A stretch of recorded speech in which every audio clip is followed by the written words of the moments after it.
ពេលវេលាជីវិតយើងខ្លីហីពេលយើងរស់នៅនឹងត្រូវខំប្រឹងផ្សាយសេចក្តីល្អនឹងឲ្យបានច្រើនតាមអ្វីដែលយើងអាចធ្វើបានញោមត្រូវចំណាំទុកក្នុងចិត្តអញ្ចឹងតនយើងនៅរស់នឹងយើងខ្លួនយើងដូចគ្នាដែរញោមព្យាយាមធ្វើសេចក្តីល្អចំពោះអ្នកចិត្តខាងក្បែរខ្លួនយើងឲ្យបានច្រើនតនយើងរស់នៅតនយើងអាចធ្វើកើតញោមចំណាំពាក្យអាត្មាទុកមួយម៉ាត់ពេលដែលយើងនៅរស់ធ្វើខ្លួនយើងឲ្យគេស្រឡាញ់ឲ្យគេអាណិតឲ្យគេចូលចិត្តឲ្យគេអាចនៅក្បែរយើងបានទាំងអ្នកចិត្តខាងទាំងកូនទាំងចៅហើយបើយើងស្លាប់ឬឃ្លាតឆ្ងាយទៅវិញពិតសុំឲ្យគេនឹកអាលឹកចងចាំពីយើងយល់ទេយាយនៅរស់ធ្វើខ្លួនយើងឲ្យគេស្រឡាញ់គេអាណិតគេចូលចិត្តឲ្យគេអាចនៅក្បែរបានយាយខ្លះមិនមែនតែអ្នកចិត្តខាងនៅក្បែរបានទេតែកូនស្រីពៅមួយការហើយក៏គេនាំប្តីគេចេញគេអត់ចង់នៅជាមួយ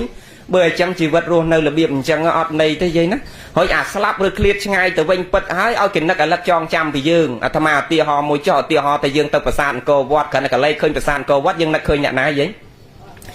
នឹកឃើញប្របាទជ័យប្រមាណទី7ផ្លែតឃើញទេនៅក្នុងបេះដូងយើងភ្លាមទោះបីលោកសកុតទៅសោយទីបង្គត់ទៅអស់ពាន់ឆ្នាំក៏ពិតមែន1000ឆ្នាំជាងក៏ពិតមែនប៉ុន្តែឲ្យទៅឃើញប្រាសាទនឹកឃើញព្រះអង្គហោមួយទៀតអាហ្នឹងដែលអាត្មាថាស្លាប់ទៅហើយរូបកាយហ្នឹងប៉ុន្តែឲ្យគេនឹកអាលឹកចងចាំពីយើងនៅអ្វីដែលយើងសាងកាលនៅរស់ហ្នឹងឧទាហរណ៍យើងមើលពាក្យអីមួយទៅសេឯកសារឲ្យអ្នកធំអ្នកតូចអីយើងអត់ចេះពាក្យបច្ចេកទេសណាមួយយើងប៉ោងវចនានុក្រមផ្លែតយើងនឹកឃើញអ្នកណាសម្ដេចជួនណាតភ្លាមឃើញទេអាហ្នឹងមានន័យថារូបកាយហ្នឹងវាទៅហើយប៉ុន្តែអ្វីដែលខ្លួននៅរស់ការដែលនៅរស់ហ្នឹងព្យាយាមធ្វើសេចក្តីល្អនឹងបានច្រើនណាស់នាំឲ្យកណិតកលឹកចងចាំពីយើងអញ្ចឹងណាមនុស្សយើងរស់នៅអញ្ចឹងកុំឲ្យស្លាប់ដូចពស់រស់ដូចអង្កែបមានន័យថានៅរស់ក៏គេខ្លាចដាច់ខ្យល់ទៅហើយនៅសល់តែឆ្អឹងហើយក៏គេដើរកន្លងអត់ហ៊ានដើរជន់នោះនិយាយណាដែលហ៊ានដើរជន់ឆ្អឹងពស់មិនហ៊ានទេ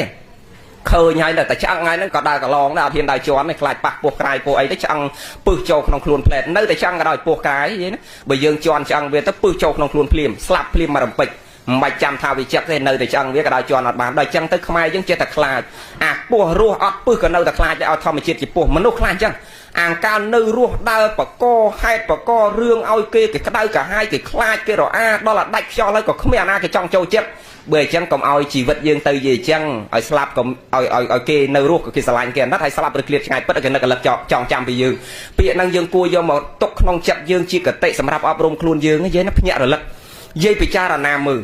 រូបកាយយើងផុតរលត់ទៅអស់100នៃឆ្នាំមែនប៉ុន្តែកូដនឹងនាមនឹងអត់ផុតរលត់សោះព្រះអង្គសម្ដែងតែរូបបាំងជីរតិមច្ឆាnăngនាមកូដតាំងដែលជីរតិរីរូបនៃសត្វតែងវិបត្តិចាស់ជរាឯនាមនឹងកូដតាំងអត់ជរាដូចរូបឡើយរូបបាំងជីរតិមច្ឆាnăngនាមកូដតាំងនៃជីរតិមានន័យតែរូបយើងពុកផុយស្អុយរលួយបែកធ្លាយទៅជាធាតុ4ណាស្លាប់ទៅហើយប៉ុន្តែអាឈ្មោះយើងនេះវានៅជាប់ក្នុងចិត្តគេរហូតយើងសាងស្អីនៅក្នុងខ្លួនគេក្នុងចិត្តគេតកូនតចៅទៅមកដែលយើងគួរគប់បីភ្ញាក់រលឹកឲ្យខំប្រឹងធ្វើល្អឲ្យបានច្រើនណាយាយណាយាយពិចារណាមើលសម័យព្រះជាង2000ឆ្នាំហ្នឹងប៉ុន្តែអ្នកល្អអ្នកអាក្រក់គេយកមកនិយាយទល់តែឥឡូវហ្នឹងយាយដូចញោមអាចារ្យអីគាត់និយាយទៅសើអ្នកល្អលោកទេសនាទៅសើអ្នកល្អដោយអាណាថាបិណ្ឌិកសិទ្ធិដូចធម្មិកបាសកដូចយាយវិសាខាអីហើយយើងនេះចេះតែនិយាយទៅសើតែគាត់ល្អប៉ុន្តែយើងកើតអត់ដែរទាន់គាត់អត់ដែរឃើញមុខយាយវិសាខានឹងមុខអាម៉េចយាយខ្លះដល់ប៉ុណ្ណេះទៀតនោះកាន់លុយពីផ្ទះកូនគេឲ្យពីរោងចក្រមក20000កាន់មកចូលរោងបនកឋិនថ្ងៃហ្នឹងថាអញចូលទៅ5000នេះដល់មកដល់រោងកឋិនអាចារ្យឲ្យពរថាយាយកើតជាតិណាសូមឲ្យបានរូបល្អដូចយាយវិសាខាមានបញ្ញាដូចព្រះមហោសថអាចារ្យឈប់សិនឲ្យអញដូចយាយវិសាខា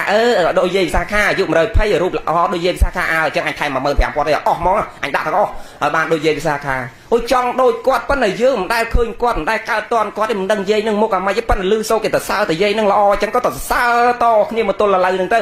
ជាង2000ឆ្នាំនៅទៅគេទៅសើតែយាយវិសាខាល្អយ៉ាងនេះល្អយ៉ាងនោះគ្រប់សពបែបយ៉ាងហើយយើងចង់កើតទៅជាតិមុខឲ្យដូចយាយវិសាខាស្ទើរគ្រប់តែគ្នាមករោងហ្នឹងចង់ឲ្យតែស្ត្រីចង់កើតដូចគាត់ទាំងអស់ហ្នឹងដោយសារយាយវិសាខាបញ្ចពិតកល្យាណីស្ត្រីលំអ5ដែលគេហៅតែល្អហ្នឹងមកពីជាបញ្ចពិតលំអសក់លំអស្បែកលំអវ័យលំអកម្លាំងមានន័យតែចាស់ហើយអត់មានត្រុតត្រោមក្រំគ្រាបញ្ញាចាស់ហើយអត់វង្វេងអាសក់នឹង120នៅតែអត់មានប្រែពណ៌ទៅជាសអាស្បែកនឹង120នៅតែលងអត់មានជ្រួញផ្លូវជាតិលេខ32 120នៅតែសើចមកនៅសពេញមាត់អត់មានបាក់មួយឯងនេះតែ62ទៅសើចមកសល់2ដូចខ្លោងទ្វាបន